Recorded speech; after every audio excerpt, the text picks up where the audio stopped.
நமஸ்காரம். சுகுமா சீனிவாசன் பேசுகின்றேன். ஞானம் என்று ஒரு தகவல். இந்த மனதை நவீன தொழில்நுட்பத்தோடு ஒரு ஒப்பிட்டு பார்த்தோமானால்,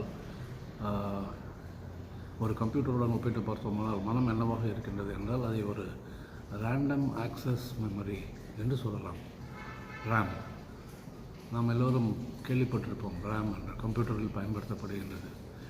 அது என்ன செய்கின்றது? அதாவது நமது கம்ப்யூட்டரில் ஒரு ஹார்ட் டிஸ்க் என்று சொல்லப்படும் பகுதியிலே எல்லா விதமான செய்திகளும் சேர்த்து வைக்கப்பட்டிருக்கின்றன. நாம் என்னவெல்லாம் கொடுக்கின்றோமோ அவையெல்லாம் அங்கே சேர்த்து வைத்திருக்கின்றன. அங்கே இருந்து நமக்கு என்ன இன்ஃபர்மேஷன் தேவையோ அதை வரவழைக்கின்றோம். அதை கொடுக்கின்ற நமது கமாண்ட்ஸ் மூலமாக அதை வரவழைக்கின்றோம். அதை வரவழைத்து நாம் செயல்படுகின்றோம். இவ்வாறு தான் நடக்கின்றது.